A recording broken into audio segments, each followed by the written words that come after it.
Hello, everybody. It's piano time. But I was feeling really good about my fit, so hold up. Hold on. Looking cute today, right? Okay, anyway, let's play piano.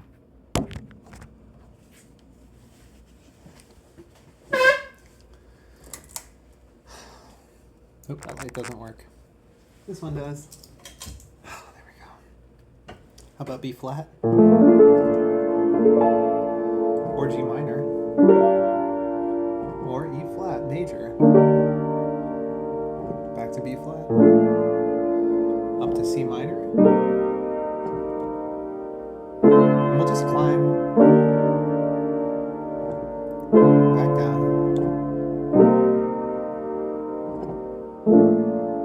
Back home.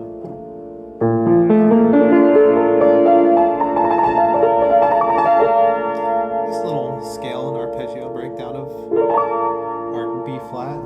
Well, let's not forget that this nice B flat can also be expressed as G flat too. I'm sorry, G minor. G minor.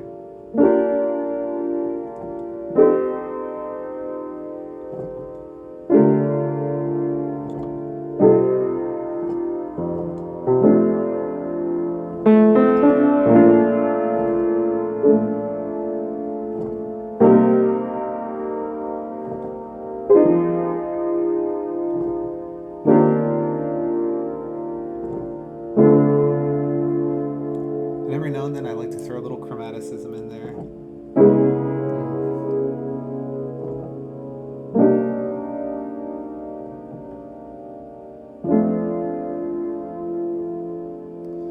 Now see, the cool thing about B flat and G minor being related is that they kind of are, but they're also not. But what's cool is that because they're related, the major minor is also related. So now we're in G major.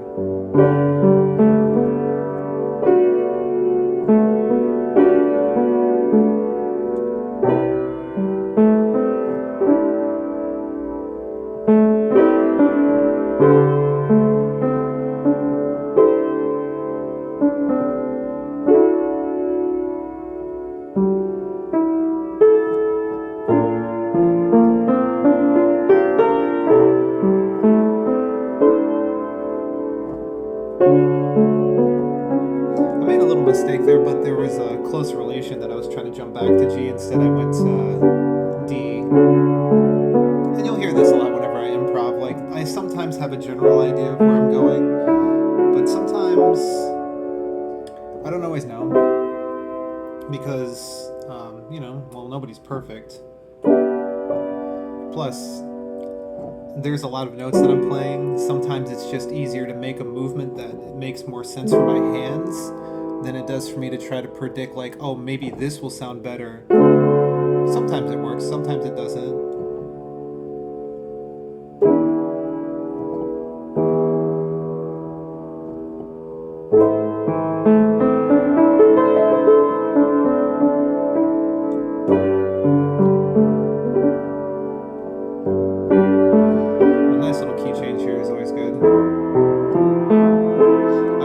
Sound of going from like a G major to an F.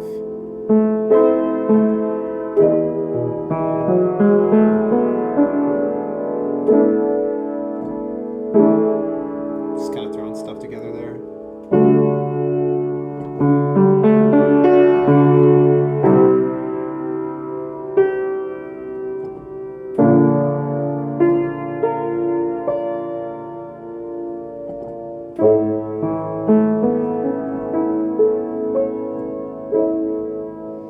We could sit on this A if we wanted to. We could also go back to D.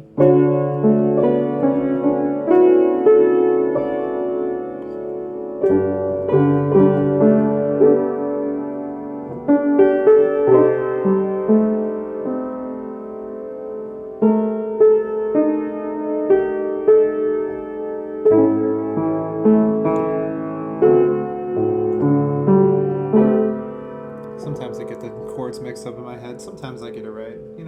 It's just like speaking a language. If you know it, if you don't. Sometimes you do, sometimes you don't. But there's always ways to say things too. You can speak with somebody, you can talk with somebody, you can communicate. Yeah, there's a bunch of different ways to do it.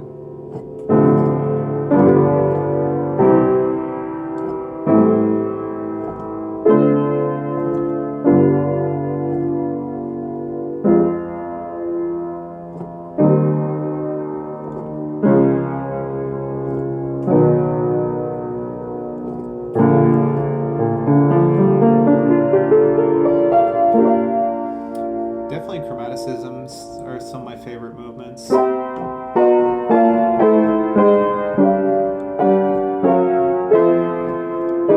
love that sound a lot. Sometimes moving in like whole tones patterns. You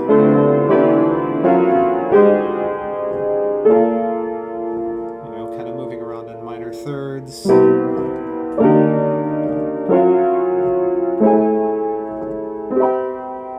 Or major thirds. Those are always nice too. So it's really important to at the very least, know your majors and your minors, because that can help you figure out which majors are related to which minors, which majors are related to which minor thirds, and which movements are related to each other in terms of like the circle of fifths. You got your C's to your F's to your B flats to your E flats to your A flats to your D flat to your G flat or F sharp to your B to your, well, it could also be C flat, but it could also be B to your E to your A to your D to your G back to C. So it's always important that there's certain fundamentals of harmonics that are really important to know, and then it's just the technical execution of, well, how much do you want to practice your scales? So,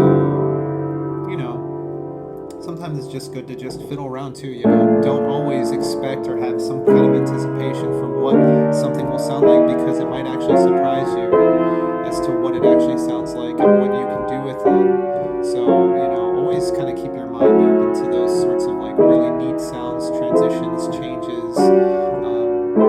There's always so much to discover and learn, especially with music, and it can help to learn how to read music and stuff like that, but I feel like there's a lot more value in playing what you want to play rather than what somebody else wants you to play. There's a Flamingosa song, and I've probably said this to a lot of my friends already, that music is for the listener, but the first listener is the person who makes the music. So definitely there's a lot to be said about going to the beat of your own drum, but I think there's also something to be said that you want to be able to enjoy it and play it for others, and I think there's a lot of value to that, because music is something that should be shared just like any other art, like food or visual art or anything like that, poetry. But I think it's also supremely important that what you put out is what you wanted to put out first. Damn the audience. And if the audience wants more and it's something that you want to give to them, then by all means, why not do so? In the meantime, if you want to learn how to kind of have this weird chromatic-y kind of sound that I play, study your scales, study your relational, things like, what makes an E flat so much more similar to a B flat than it does an A flat.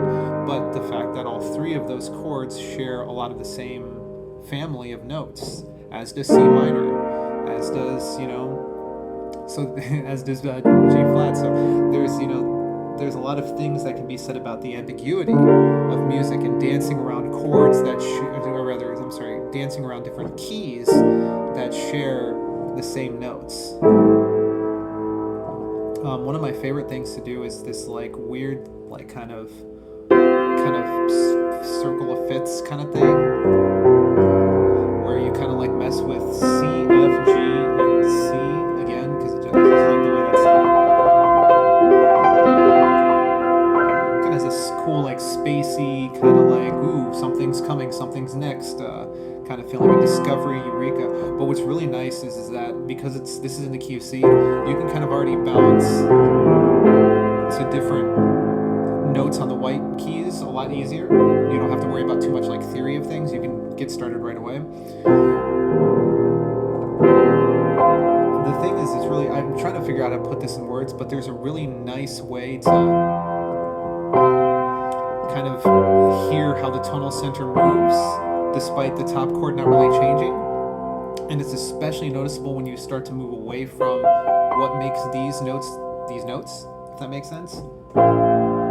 Because then if you throw in like a flat 7, if we're still thinking of this in terms of C, it's got a really different sound to it than it does when it's a G or an F. The F sounds very resolved. C sounds like it could be, but then you get this B flat in there.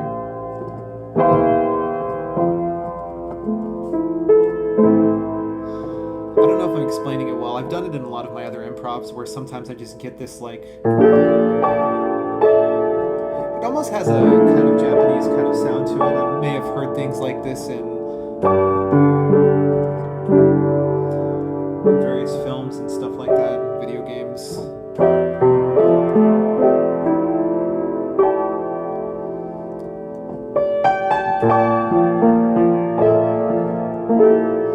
I guess the important thing is just kind of finding different combinations that don't necessarily violate harmonics. And I mean, sure, you can make things sound extra crunchy if you add, you know, extra weird embellishments and stuff like that, but it also helps to know which embellishments match better in which context.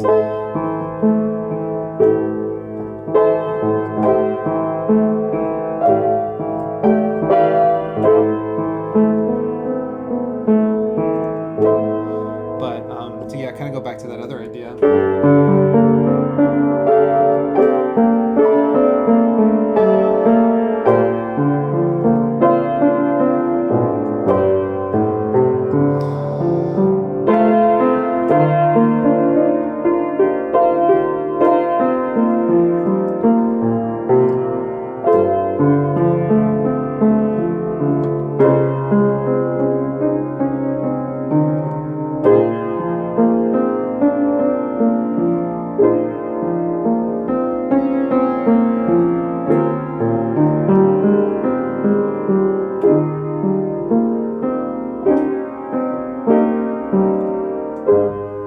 So I'm going to be honest with you, I kind of lost track of myself there.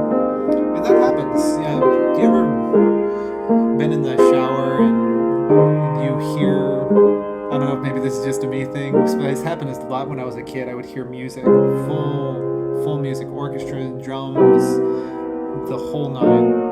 And I would always wake up out of it being like, I don't even know how to do that on the piano. Like, I don't even know what that was. That was like a whole band of things. I don't know how I would do these kinds of things like this. And ever since I really kind of broke through this glass ceiling of like, oh, this is what good, proper music is, and you kind of ethnocentric, white kind of music that I grew up with learning, which is good. It taught me a lot of technicality in music and good technique, but it wasn't without some of its other payoffs, including a lot of elitism. But once I finally did learn that that's kind of part of my own personal experience and learning, and I started moving away from a lot of those kind of things and moving into more atonal sounds and chromatic sounds, that's when I really started to find like, oh, I just disappeared for like 5 minutes, 30 seconds, whatever. I don't know what I just played, but it was complete and it was, something was happening. So sometimes that happens too, where you get into a groove, you get into a flow of things, and you don't really know where you're going or even what you're doing, but your body is just kind of doing it anyway, and it's just like, oh wow, that sounded like something, and maybe it was something I've heard in a song before, maybe I got earwormed, that's always possible too. Sometimes it's something original, sometimes it's a mismatch of different things that I might have heard on TV or something that really inspired me recently, and I may not even realize it. I may not realize that that's what's going through my head at that moment in time. until I listen back to them, like, oh, that was Titanic, or that was like some like Chopin riff mixed with like Sonic the Hedgehog. It's like just the various things that I've learned how to do in time, and just kind of try different things out, and never stop learning. For sure. Don't ever truly get comfortable, and be okay with putting out things that don't necessarily sound good, look good, taste good. Sometimes you gotta try, because if you don't, then there's not really anything else that's gonna surprise you. Yeah, I don't know, I'm just kind of rambling at this point.